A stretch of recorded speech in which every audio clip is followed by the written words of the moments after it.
ഉൽപ്പത്തി 47 അധ്യായം. യാക്കോബ് ഗോഷനിൽ.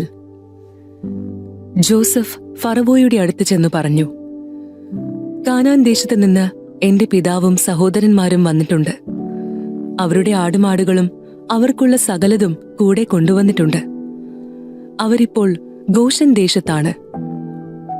തന്റെ സഹോദരന്മാരിൽ 5 പേരെ അവൻ ഫറവോയുടെ മുൻപിൽ കൊണ്ടുചെന്നു.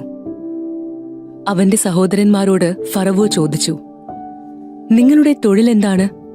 അവർ പറഞ്ഞു, അങ്ങയുടെ ദാസർ ഇടയന്മാരാണ്. ഞങ്ങളുടെ പിതാക്കന്മാരും അങ്ങനെയായിരുന്നു. അവർ തുടർന്നു പറഞ്ഞു, ഇവിടെ താമസിക്കാനാണ് ഞങ്ങൾ വന്നിരിക്കുന്നത്. കാനാൻ ദേശത്ത് ക്ഷാമം രൂക്ഷമായതുകൊണ്ട് അങ്ങയുടെ ദാസരുടെ കാലികൾക്ക് അവിടെ തീറ്റിയില്ല. ദയചെയ്ത് ഗോഷൻ ദേശത്ത് താമസിക്കാൻ ഞങ്ങളെ അനുവദിക്കണം. അപ്പോൾ ഫറവോ ജോസഫിനോട് പറഞ്ഞു, നിന്റെ പിതാവും സഹോദരന്മാരും നിന്റെ അടുത്തേക്ക് വന്നിരിക്കുന്നു. ഈജിപ്ത് ദേശം മുഴുവനും നിനക്ക് അധീനമാണ്. നാട്ടിൽ ഏറ്റവും നല്ല സ്ഥലത്ത് നിന്റെ പിതാവിനെയും സഹോദരന്മാരെയും പാർപ്പിക്കുക. അവർ ഗോഷൻ ദേശത്ത് താമസിക്കട്ടെ. അവരിൽ കാര്യശേഷിയുള്ളവരെ നിനക്കറിയാമെങ്കിൽ എന്റെ കാലികളെ അവരെ ഭരമേൽപ്പിക്കുക. അതിനുശേഷം ജോസഫ് തന്റെ പിതാവായ യാക്കോബിനെ ഫറവോയുടെ മുൻപിൽ കൊണ്ടുചെന്നു. യാക്കോബ് ഫറവോയെ അനുഗ്രഹിച്ചു. നിങ്ങൾക്ക് വയസ്സെത്രയായി? ഫറവോ ചോദിച്ചു. എന്റെ ദേശാന്തരവാസകാലം 130 വർഷമായിരിക്കുന്നു. അത് ഹ്രസ്വവും കഷ്ടപ്പാടുകൾ നിറഞ്ഞതുമായിരുന്നു. എന്റെ പിതാക്കന്മാരുടെ ദേശാന്തരവാസകാലത്തോളം ആയിട്ടില്ല അത്. ഫറവോയെ അനുഗ്രഹിച്ചതിനു ശേഷം യാക്കോബ് അവന്റെ അടുത്ത് നിന്ന് പോയി. ഫറവോ കൽപ്പിച്ചതുപോലെ ജോസഫ് തന്റെ പിതാവിനും സഹോദരന്മാർക്കും ഈജിപ്തിലെ ഒരു ദേശം അവകാശമായി നൽകി. അവരെ അവിടെ പാർപ്പിച്ചു. നാട്ടിലെ ഏറ്റവും നല്ല ദേശമായ റംസേസ് ആണ് അവൻ അവർക്ക് കൊടുത്തത്. ജോസഫ് തന്റെ പിതാവിനും സഹോദരന്മാർക്കും പിതാവിന്റെ വീട്ടുകാർക്കുമെല്ലാം അംഗസംഖ്യ അനുസരിച്ച് ആഹാരം കൊടുത്തുപോന്നു. ക്ഷാമം രൂക്ഷമാകുന്നു. ഒരു ദേശത്തും ആഹാരം കിട്ടാനില്ലായിരുന്നു.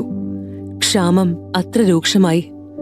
ഈജിപ്തും കാനാൻ ദേശവും ക്ഷാമം മൂലം കഷ്ടപ്പെട്ടു. ഈജിപ്തിലെയും കാനാൻ ദേശത്തിലെയും പണം മുഴുവൻ ആളുകൾ വാങ്ങിയ ധാന്യത്തിന്റെ വിലയായി ജോസഫ് ശേഖരിച്ചു. അത് ഫറവോയുടെ ഭവനത്തിലെത്തിച്ചു. ഈജിപ്തിലും കാനാനിലുമുള്ള പണമൊക്കെയും തീർന്നപ്പോൾ ഈജിപ്തുകാർ ജോസഫിന്റെ അടുത്ത് വന്നു പറഞ്ഞു, ഞങ്ങൾക്ക് ആഹാരം തരിക. അങ്ങയുടെ മുൻപിൽ കിടന്ന് ഞങ്ങൾ മരിക്കാനിടയാക്കരുത്. ഞങ്ങളുടെ പണമെല്ലാം തീർന്നുപോയി.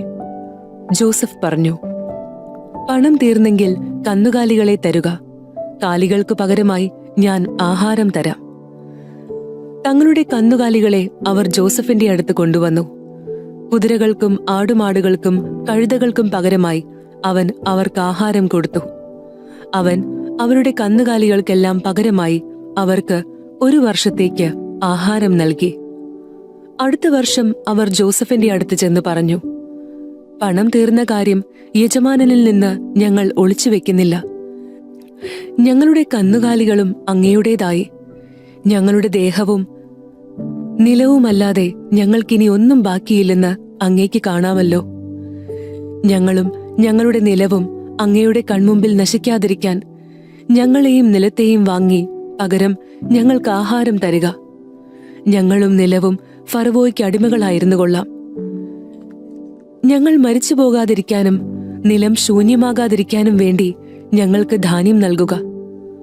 അതുകൊണ്ട് ജോസഫ് ഈജിപ്തിലെ നിലം മുഴുവൻ ഫറവോയ്ക്ക് വേണ്ടി വാങ്ങി. ക്ഷാമം വളരെ കഠിനമായി തീർന്നതിനാൽ ഈജിപ്തുകാരെല്ലാവരും തങ്ങളുടെ നിലം വിറ്റു. അങ്ങനെ നിലമെല്ലാം ഫറവോയുടേതായി. ഈജിപ്തിന്റെ ഒരറ്റം മുതൽ മറ്റേ അറ്റം വരെയുള്ള സകലരും അടിമകളായി. പുരോഹിതന്മാരുടെ നിലം മാത്രം അവൻ വാങ്ങിയില്ല. പുരോഹിതന്മാർക്ക് ഉപജീവനത്തിനായി ഫറവോ ഒരു വിഹിതം നിശ്ചയിച്ചിട്ടുണ്ടായിരുന്നു. അതിനാൽ അവർ തങ്ങളുടെ നിലം വിറ്റില്ല. ജോസഫ് ജനങ്ങളോട് പറഞ്ഞു, ഇന്ന് ഞാൻ നിങ്ങളെയും നിങ്ങളുടെ നിലത്തെയും ഫറവോയ്ക്കായി വാങ്ങിയിരിക്കുന്നു. ഇതാ വിത്ത്, കൊണ്ടുപോയി വിതച്ചുകൊള്ളുവിൻ. കൊയ്യുമ്പോൾ 5-1 ഫറവോയ്ക്ക് കൊടുക്കണം. 5-4 നിങ്ങളുടേതായിരിക്കും. വിത്തിനായും നിങ്ങൾക്കും വീട്ടുകാർക്കും കുഞ്ഞുങ്ങൾക്കുമുള്ള ആഹാരത്തിനായും അതെടുത്തുകൊള്ളുക. അവർ പറഞ്ഞു, അങ്ങ് ഞങ്ങളുടെ ജീവൻ രക്ഷിച്ചു. യജമാനന് ഞങ്ങളിൽ കൃപയുണ്ടാകണം. ഞങ്ങൾ ഫറവോയുടെ അടിമകളായിരുന്നു കൊള്ളാം. അങ്ങനെ ജോസഫ് ഈജിപ്തിലെ നിലത്തെ സംബന്ധിച്ച് 1/5 ഫറവോയ്ക്ക് എന്നൊരു നിയമമുണ്ടാക്കി. അതിന്നും നിലനിൽക്കുന്നു. പുരോഹിതന്മാരുടെ നിലം മാത്രം ഫറവോയുടേതായില്ല. യാക്കോബിന്റെ അന്ത്യാഭിലാഷം. ഇസ്രായേൽ ഈജിപ്തിലെ ഗോഷൻ ദേശത്ത് പാർത്തു. അവർക്ക് അവിടെ ധാരാളം സ്വത്തുണ്ടായി. അവർ സന്താന സമൃദ്ധിയുള്ളവരായി പെരുകി. യാക്കോബ് ഈജിപ്തിൽ 17 വർഷം ജീവിച്ചു. യാക്കോബിന്റെ ആയുഷ്കാലം 147 വർഷമായിരുന്നു. മരണസമയം അടുത്തപ്പോൾ ഇസ്രായേൽ ജോസഫിനെ വിളിച്ചു പറഞ്ഞു, നിനക്ക് എന്നിൽ പ്രീതിയുണ്ടെങ്കിൽ എന്നോട് വിശ്വസ്തമായും സത്യസന്ധമായും പ്രവർത്തിക്കാമെന്ന് എന്റെ തുടയ്ക്ക് കീഴെ കൈവച്ച് സത്യം ചെയ്യുക. എന്നെ ഈജിപ്തിൽ സംസ്കരിക്കരുത്. എനിക്ക് എന്റെ പിതാക്കന്മാരോടൊപ്പം വിശ്രമിക്കുന്നതിന് എന്നെ ഈജിപ്തിൽ നിന്ന് കൊണ്ടുപോയി അവരുടെ ശ്മശാനത്തിൽ അടക്കുക. ജോസഫ് സമ്മതിച്ചു. അങ്ങ് പറഞ്ഞതുപോലെ ഞാൻ ചെയ്യാം. എന്നോട് സത്യം ചെയ്യുക, അവൻ ആവശ്യപ്പെട്ടു. ജോസഫ് സത്യം ചെയ്തു. അപ്പോൾ ഇസ്രായേൽ കട്ടിൽ തലയ്ക്കൽ ശിരസ്സു നമിച്ചു.